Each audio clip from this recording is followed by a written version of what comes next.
போது வீட்டில் நாங்களும் நல்ல வசதியான பையன் தான். ஆனால் 50 ரூபா கூட பெற மாட்டாங்க. ஆனால் இன்னைக்கு 1000 ரூபா அந்த பையனுக்கோ பொண்ணுக்கோ கிடைக்குது என்று சொன்னால் அதற்கு காரணம் தலைவர் தளபதி என்பதை மறந்து விடாதீர்கள். பையனுக்கு தமிழ்ச்செல்வன் திட்டம், பெண்ணுக்கு புதுமை பெண் திட்டம். நாங்கள் 50 ரூபாய்க்கு கெஞ்சி கூத்தாடி அப்பா அம்மா தாங்கன்னு சொல்லி கடைசியாக எங்கள் அம்மா ஏதாச்சும் இருக்கிற காசு எடுத்து தந்து தான் அனுப்புவாங்க. ஆனால் அப்படிப்பட்ட நிலைமை இன்றைக்கு கிடையாது. அந்த மாணவன் உரிமையோடு, அந்த மாணவி உரிமையோடு 1000 ரூபாயை பெற்றுக்கொள்கின்ற எனக்காக என்னுடைய தலைவர் தளபதி தந்திருக்கின்றார். என்னுடைய படிப்பு செலவுக்காக தந்திருக்கின்றார். நான் புத்தகம் வாங்குவதற்கு, நோட்டு புத்தகங்கள் வாங்குவதற்கு, நோட்ஸ் வாங்குவதற்கு, கூட படிப்பதற்கு என்று தந்திருக்கின்றார் என்று சொல்லி தருகின்ற அந்த பெருமைப்படுகின்ற அந்த பெருமையை ஒவ்வொரு மாணவனுக்கும் மாணவிக்கும் தந்திருக்கிற தலைவர் நம்முடைய தலைவர் தளபதி அவர்கள்.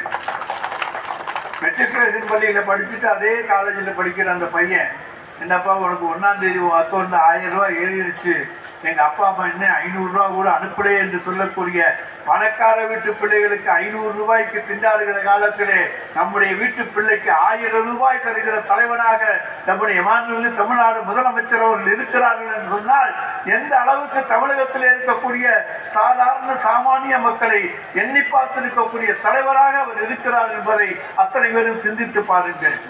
இப்படி எத்தனை முன்னோடி திட்டங்களையும் தமிழகத்துக்கு தந்திருப்பவர் தான் நம்முடைய மாண்புமிகு தமிழ்நாடு முதலமைச்சர் அவர்கள். இது ஏதாச்சும் எந்த மாநிலத்திலேயாவது இருக்கா? நமக்கு பின்னால வந்திருக்கலாம், நமக்கு முன்னாலே உண்டா? கிடையாது. ஆனால் சொல்றாரு எடப்பாடி பழனிசாமி ஜெராக்ஸ்ங்கிறாரு. அங்கே பிஜேபிக்காரன் காப்பி அடிச்சாங்கிறாங்க. யாரை பார்த்து காப்பி அடித்தோம்? யாரை பார்த்து ஜெராக்ஸ் நகல் எடுத்தோம்? எங்களை பார்த்தாப்பா நீங்களாம் ஜெராக்ஸ் எடுத்துட்டு போயிருக்கீங்க. நாங்கள் நடத்துகிற திட்டங்களைத்தான் இன்றைக்கு மற்ற மாநிலங்களிலெல்லாம் எங்கள் தேர்தல் அறிக்கையாக ஒவ்வொரு இயக்கமும் தந்து கொண்டிருக்கிறது என்று சொன்னால் இந்தியாவிலே இருக்கக்கூடிய எல்லா மாநிலங்களுக்கும் முன்னோடியான மாநிலம் நீங்கள் வசிக்கின்ற இந்த தமிழ் மாநிலமா இல்லையா? உங்களுக்கு அந்த பெருமையை பெற்று தந்திருக்கிறவர் நம்முடைய மாண்புமிகு தமிழ்நாடு முதலமைச்சரா இல்லையா? நீங்க வெளி மாநிலத்தில் இருக்கிற உங்க சொந்தக்காரங்க நிச்சயமா யாருக்காச்சும் இருப்பாங்க. கேரளாவிலேயோ, கர்நாடகாவிலேயோ, ஆந்திராவிலேயோ அவங்க எல்லாம் வேலைக்கு போயிருப்பாங்க. கேட்டு பாருங்க, இந்த திட்டங்கள் எல்லாம் இருக்காது. இது எல்லா திட்டமும் இருக்காது, ஏதாச்சும் 1-2 தான் இருக்கும்.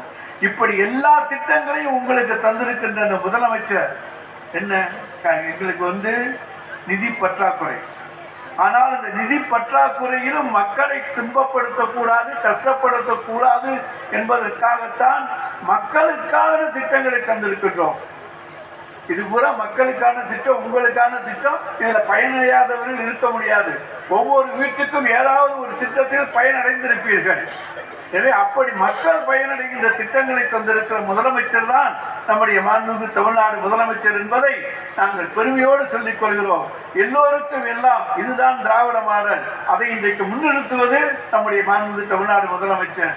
இந்தியா முழுவதும் இன்றைக்கு திராவிட மாடலைத்தான் பின்பற்றி கொண்டிருக்கின்றன.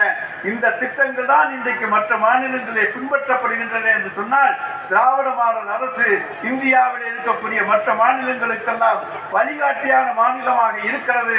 வழிகாட்டுகிற முதலமைச்சராக நம்முடைய முதலமைச்சர் இருக்கின்றார்.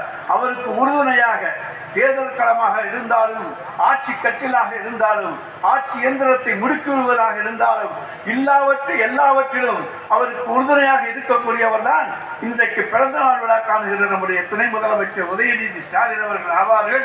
விளையாட்டுத் துறையிலே மாபெரும் சாதனையை படைத்து இன்றைக்கு உலகமே வியக்கக்கூடிய ஒலிம்பியாட் என்ற நம்முடைய செஸ் ஆட்டத்தை நடத்தி காண்பித்திருக்கின்றவர் நம்முடைய மாண்புமிகு தமிழ்நாடு துணை முதலமைச்சர் அவர்கள் என்பதை யாரும் மறந்து விடாதீர்கள். எனவே அப்படிப்பட்ட செஸ் விளையாட்டையும் நடத்தி காண்பித்திருக்கின்றோம். அதை தவிர பல்வேறு விளையாட்டுப் போட்டிகளை இன்றைக்கு இந்திய அளவிலே நம்முடைய தமிழ் மாநிலத்திலே நடத்தி கொண்டிருக்கிறோம் என்று சொன்னால் அதற்கெல்லாம் காரணம் நம்முடைய மாண்புமிகு தமிழ்நாடு முதலமைச்சர் அவர்கள். கிராமங்கள் தோறும் இன்றைக்கு விளையாட்டு உபகரணங்களை வழங்கி அந்த கிராமத்தில் இருக்கக்கூடிய ஒவ்வொரு மாணவனும் விளையாட்டு வீரனாக, வீராங்கனையாக வர வேண்டும் என்பதற்காக மாநில, மாவட்ட அளவிலே, மண்டல அளவிலே, மாநில அளவிலே போட்டிகளை நடத்தி கொண்டிருக்கின்ற முதலமைச்சர், துணை முதலமைச்சரும் நம்முடைய நம்முடைய இளைஞரணி செயலாளர் இன்றைக்கு பிறந்த நாள் விழா காணுகிற துணை முதலமைச்சர் என்பதை மறந்து விடாதீர்கள். எனவே தந்தை மகன் இருவரும் சுழன்று பணியாற்றுகிறார்கள். சுழன்று சுழன்று உழைக்கிறார்கள். அவர்களுடைய உழைப்பிலே தமிழகம் முன்னேறுகிறது, தமிழகம் வளர்கிறது, தமிழகம் மிளர்கிறது. இதுதான் திராவிட மாடல் ஆட்சி என சொல்லி வாய்ப்புக்கு நன்றி கூறி விடைபெற்றுக் கொள்கின்றேன். நன்றி, வணக்கம்.